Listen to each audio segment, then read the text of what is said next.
many candidates don't know this clearly. In the Australian nursing OSCE, there are usually around 10 stations in total, but you only need to pass 7 to pass the entire exam. And out of those, there are 7 mandatory stations. If you are strong and confident in those 7 core areas, your chances of passing increase dramatically. Most candidates fail not because the exam is impossible, but because they prepare randomly and ignore the core competencies that are assessed again and again. In this video, I am going to explain what you should focus on daily, what those 7 essential areas usually test, and how you can prepare safely and legally without violation any confidentiality rules set by Australian Health Practitioner Regulation Agency and the Nursing and Midwifery Board of Australia. This video is for educational purposes only and I will not share any confidential exam scenarios, only preparation guidance. So let's start with that. The first thing is understanding the OSCE. The OSCE is not a memory test. It is not about how many textbooks you read. It is a safety assessment.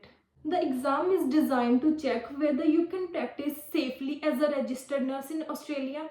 That means safe medication practice, safe communication, safe infection control, safe documentation, and safe clinical reasoning.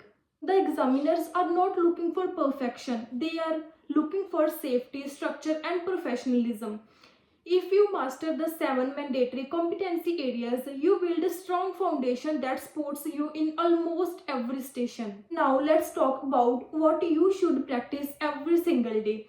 If you practice these daily, your confidence will multiply. Always introduce yourself clearly. Confirm full name and date of birth. Check allergies to the patient. Use open-ended question and maintain a calm, respectful tone. Communication is assessed in almost every station. And if your communication is weak, even your technical skills may not save you.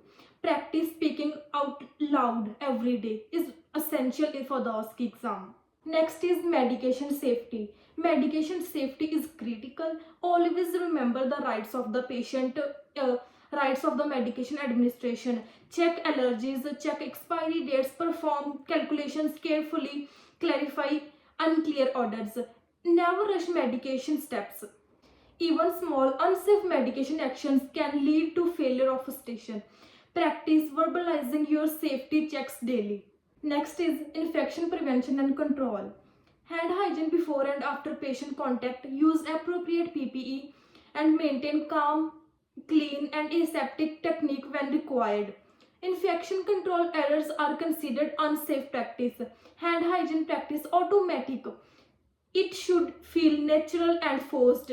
Just like we are talking and you are doing the hand hygiene steps. It is very essential to practice like that. Because sometimes in the exam you are doing the hand hygiene and you stop talking, and when you are talking you stop the hand hygiene. So practice in that way that you are just doing the both things in a single way and single manner. It should not be a critical thing or it should not be a complicated. It is a simple way. Just practice daily whenever you are doing the simple talking or simple things in the daily life.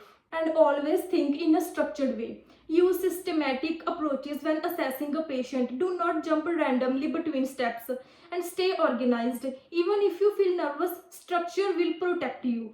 Examiners reward systematic thinking. Next is documentation.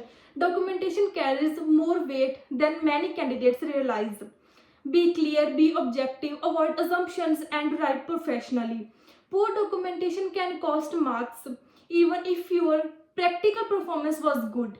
Practice writing short, structured notes daily. The most important is bar handover. Structured communication is extremely important in Australian healthcare. Practice giving handover in a clear and organized format. Identify situation, background, assessment and recommendation. If you master ISBAR, you automatically sound confident and professional. And the important thing is know your scope. If you are unsure, escalate it to the seniors. It is always safer to escalate concerns than to guess. Examiners assess whether you recognize when a patient needs senior review. Confidence does not mean pretending to know everything. Confidence means knowing when to seek help. So let's talk about how to practice SMART. Now here is the truth. Many candidates study theory for months but do not practice speaking or performing skills aloud. You must practice full station flow, not just small parts. Record yourself speaking, time yourself, repeat until your introduction and safety checks become automatic. Study NMBA competency standards and repetition builds muscle memory. When you enter the OSCE room, your body should know what to do, even if your mind feels nervous.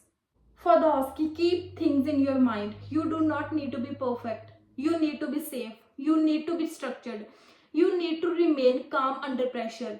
If you make a small mistake, correct it professionally and move forward. Do not panic. The OSCE is testing whether you are safe to practice, not whether you are superhuman.